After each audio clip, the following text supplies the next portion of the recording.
Halo, selamat pagi anak-anak. Kembali lagi pada pembelajaran jarak jauh kita hari ini, hari Jumat, tanggal 20 Agustus 2021.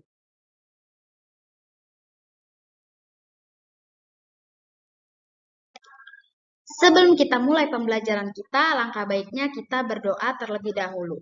Ibu akan bantu hantarkan doa Bapa kami. Mari anak-anak kita bersatu di dalam doa. Atas nama Bapa dan Putra dan Roh Kudus. Amin. Bapa kami yang ada di dalam surga, dimuliakanlah namamu, datanglah kerajaanmu, jadilah kehendak-mu di atas bumi seperti di dalam surga. Berilah kami rezeki pada hari ini, dan ampunilah kesalahan kami seperti kami pun mengampuni yang bersalah kepada kami. Dan janganlah masukkan kami ke dalam pencobaan, tetapi bebaskanlah kami dari yang jahat. Amin. Atas nama Bapa dan Putra dan Roh Kudus. Amin.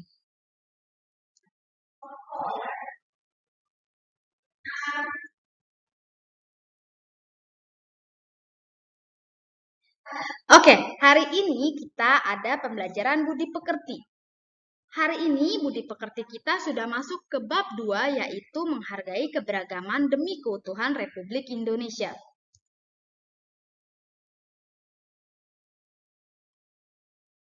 Tujuan pembelajaran budi pekerti kita hari ini yaitu yang siswa dapat mengidentifikasi bentuk-bentuk keanekaragaman di Indonesia. Yang kedua, siswa dapat mengetahui prinsip hidup dalam keanekaragaman di Indonesia.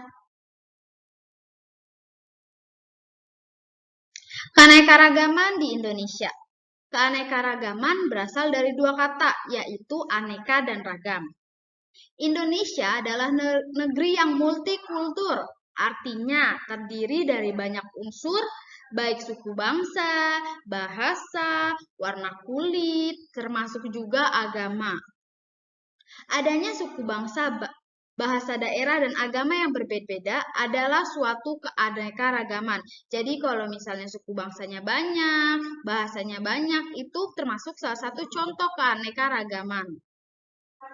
Menurut hasil sensus Badan Pusat Statistik atau BPS pada tahun 2010, jumlah suku bangsa di Indonesia yaitu 1.340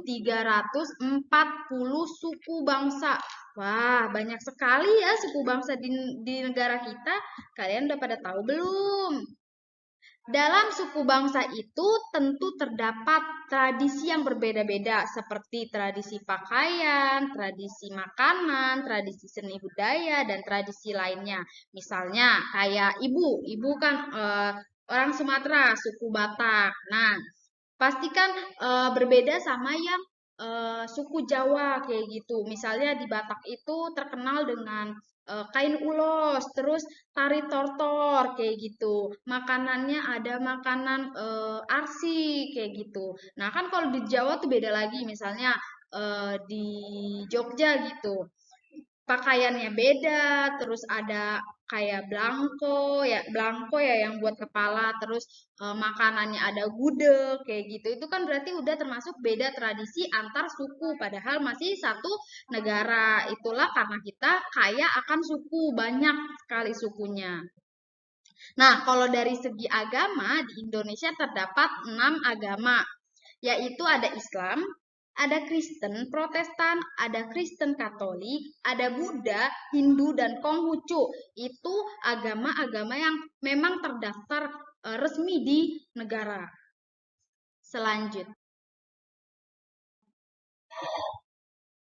Selanjutnya, prinsip tujuan pembelajaran kita yang kedua yaitu memahami prinsip hidup dalam keanekaragaman.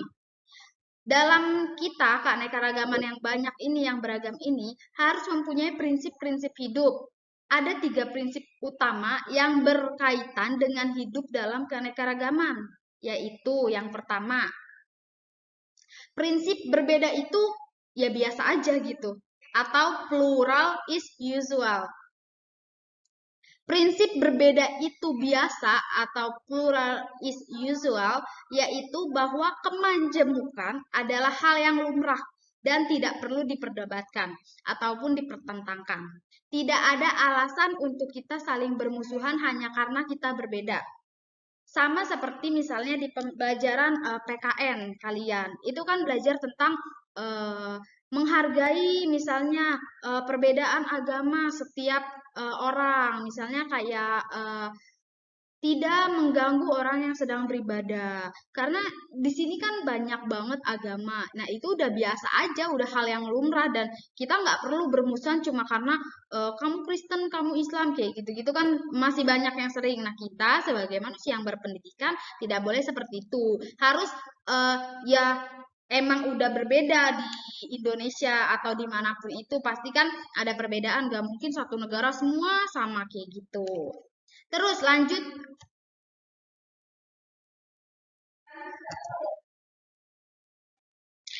ke prinsip yang kedua adalah prinsip kesetaraan dalam perbedaan atau equal is usual. Prinsip kesetaraan dalam perbedaan atau equal is usual yaitu pandangan bahwa semua kelompok yang ada sebagai mitra atau teman karena semua itu setara meskipun berbeda agama dan suku bangsa. Semua berkelompok mempunyai hak yang sama untuk hidup dan membiarkan orang lain hidup. Sama, pasti berkaitan sama yang pertama. Walaupun kita berbeda harus tetap menghargai, harus tetap menganggap kalau itu memang apa tetap teman kita kayak gitu.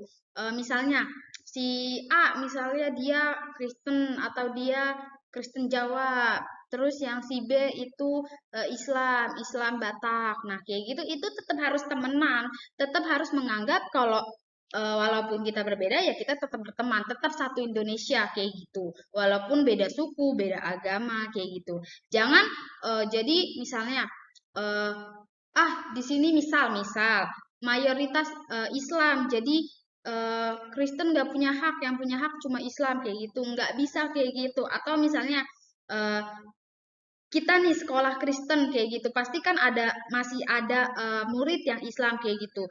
Nah, kita yang Kristen tidak boleh menjadi egois untuk misalnya, ini kan sekolah saya, yang Islam nggak usah deh, so ini kayak gitu kan itu nggak boleh karena kita kalian misalnya sebagai murid di sini mempunyai hak yang sama seperti itu. Lanjut.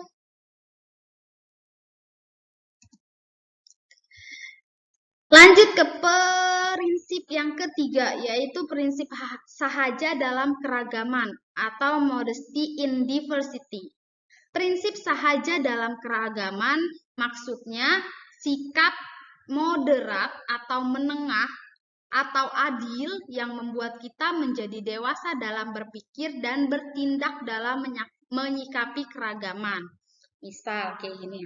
Eh, Perbedaan itu nggak cuma di agama, suku, atau apa kan. Biasanya kita juga di pendapat gitu. Misalnya dalam bermusyawarah, kalian ada beda pendapat. Nah, eh, misal, misal gitu, eh, bilangnya, oh agama saya paling benar, oh agama saya paling benar. Nah, di dalam di dalam keragaman ini kita harus punya prinsip yang ketiga ini. Kita harus adil, harus menjadi penengah atau menjadi yang sama rata gitu. Nah, di sini tuh maksudnya misalnya kayak si A bilang enggak agama saya yang benar, si B bilang enggak agama saya yang benar. Nah, kalian harus bisa jadi benar, semua harus bisa bilang semua agama sama saja, pasti mengajarkan kebaikan, pasti mengajarkan untuk takwa kepada Tuhannya masing-masing. Nah, di situ sudah masuk prinsip yang ketiga ini, prinsip sahaja dalam keragaman, yaitu menengahi atau bersikap adil, karena semua agama sama saja, kayak gitu. Pasti mengajarkan kebaikan, tidak ada agama yang mengajarkan keburukan atau kejelekan atau kejahatan, kayak gitu. Nah, itu kita sebagai penengah sudah melakukan prinsip yang ketiga ini. Seperti itu. Itulah pembelajaran kita hari ini. Kurang lebihnya, mohon maaf. Sekian pembelajaran kita hari ini. Sampai bertemu pada pembelajaran kita selanjutnya. Sebelum kita akhiri pembelajaran kita, alangkah baiknya kita berdoa terlebih dahulu. Kita akan doa Salam Maria. Ibu akan bantu pimpin doa Salam Maria. Mari anak-anak kita bersatu di dalam doa. Atas nama Bapa dan Putra dan Roh Kudus. Amin. Salam Maria, penuh rahmat, Tuhan sertamu, terpujilah engkau di antara wanita, dan terpujilah buah tubuhmu Yesus. Santa Maria Bunda Allah, doakanlah kami yang berdosa ini sekarang dan sampai kami mati. Amin. Atas nama Bapa dan Putra dan Roh Kudus. Amin. Terima kasih anak-anak. Sampai bertemu lagi pada pembelajaran selanjutnya. Terima kasih.